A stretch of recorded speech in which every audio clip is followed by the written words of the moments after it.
We had Copernicus showing that the Earth is not the center of the universe. The Earth goes around the sun.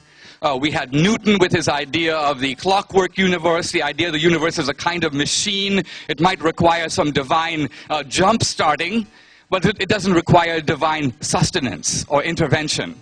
Then we have Darwin's idea, which Dan has sort of been excited about, the idea that so we can have design but no designer.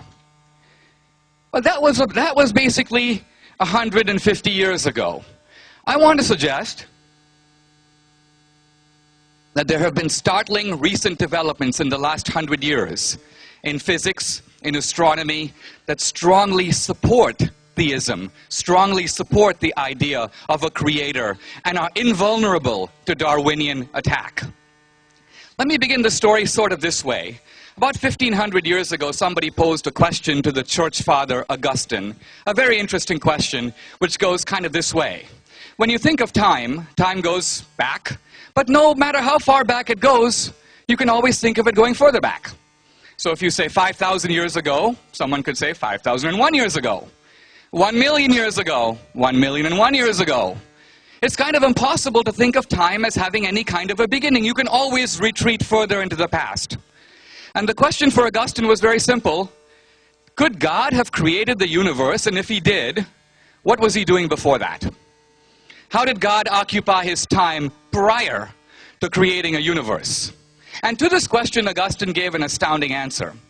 He said, in effect, God created time along with the universe. In other words, before the universe, and we have to put the word before in quotation marks, there was no time. Once upon a time, there was no time. A kind of startling idea. Except that today, if you walk into an introductory physics course, you will learn that one of the direct implications of the Big Bang is that not only matter, but space and time had a beginning. In other words, one of the implications of the Big Bang is that not only did all the stuff of the universe, but space itself and time itself come into existence at a discrete point, what scientists call a singularity. This, I would suggest, is modern support. It's not a proof. We're not here debating proofs. We are debating evidence that would seem to suggest that all of nature, all of matter, came into existence at a given time.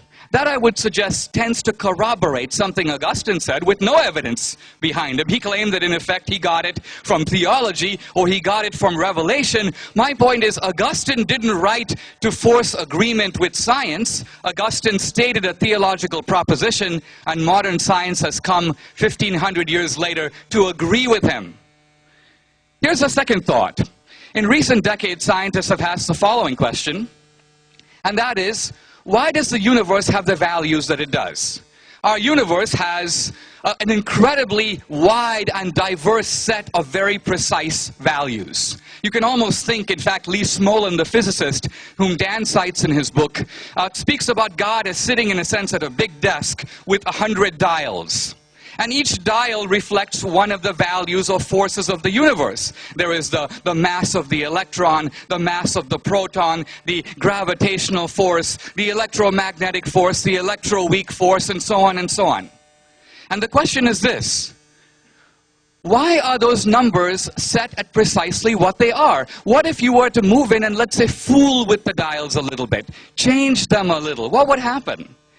The scientists who asked this question came up with a very startling conclusion, and that is, if you touch the dials, if you fool with them, not to the point of 50% or 20% or even 1%. Stephen Hawking says in his brief history of time that if you touch one of the dials, this is the expansion rate of the universe, and move it 1 part in 100,000 millionth million, we would have no universe, we would have no life. In other words, the constants and values of the universe appear to be fine-tuned precisely for, well, us. Now, my question to Dan Dennett. To me, the fine-tuned universe, which by the way has no Darwinian explanation. The Darwinian explanation has to do with how one life form became another. I'm going to come back in my rebuttal and discuss what I think is Dan's promiscuous overextension of Darwin into areas that have nothing to do with evolution at all, to claim the prestige of science for very dubious theories about why humans laugh, why do they go to the toilet, and so on. We'll come to that later. What I want to say here is simply this: the laws of the universe are not established in a Darwinian way. And yet, what is the atheist explanation for how they came to be what they are? Why is the universe apparently fine-tuned for life? It would seem, Occam's razor, the logic of simplicity, would seem to say a creator designed it that way. We may not know who built the car, or we may not know who did the painting, but is it even reasonable to suggest that the universe and all its laws created themselves? Let me put it a slightly different way. If we think of modern science has spent the last 500 years doing what? Excavating the intelligence built into the laws of nature. We live apparently in a rational universe that reflects extremely complicated laws, right? Kepler's laws of planetary motion, Newton's inverse square law, Einstein's E=mc squared, and so on. My question is, if our most brilliant scientists have spent their entire lifetime trying to decode the intelligence out of nature, who put it there? Or if not, a good question for Dan, how did it get there? Where did this intelligence come from? What is its explanation? What is your account for why nature obeys laws in the first place? You want to go to other cultures, you realize that this notion of a universe obeying laws is a Western and in fact to a large degree a Christian idea. Other cultures deny it. The Muslim thinker Ghazali says it's absolutely ridiculous, the idea that nature follows laws. You and I can follow a law, but that's because we are intentional, purposeful human beings. We're driving on a road, we see a stop sign, we can follow a law. But can an electron follow a law? Can inanimate objects follow laws? It's preposterous. So Ghazali says the universe exists in the mind of Allah. Things happen because Allah intervenes every second to make them happen in exactly the way they happen.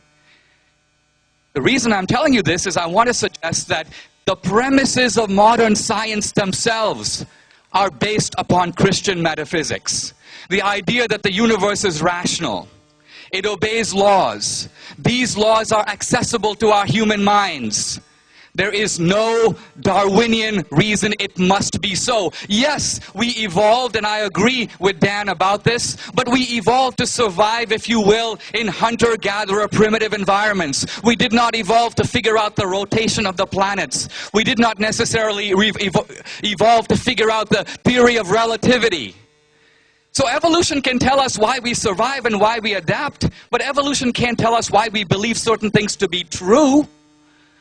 Even Stephen Hawking admits this. There is no reason to believe that the stuff going on in your head is made up of atoms and molecules that interact with each other. Now, how do you know that that neuronal firing inside your head must match up and have a one-to-one correspondence with the rationality of the universe out there? Why must it be so? There is no reason. Now, if you're a Christian, you know why it's so. If you're a Christian, you say, I know why the universe is rational. It was created by an omniscient, super-rational God. I know why the universe obeys laws. God is both a physical and, you may say, a moral lawgiver. I know why our rationality can comprehend the universe out there. It's because we are created in God's image. We have a stamp of that divine rationality. So quite apart from our physical nature, formed, I agree, by evolution, we have a moral and a rational nature that allows us, one may say, to go beyond survival and understand truth. Truth that is more than sending my genes into the next generation. I've spoken a little bit about science. How am I on time? I've got 10 more minutes. Okay. I think I can do some more damage.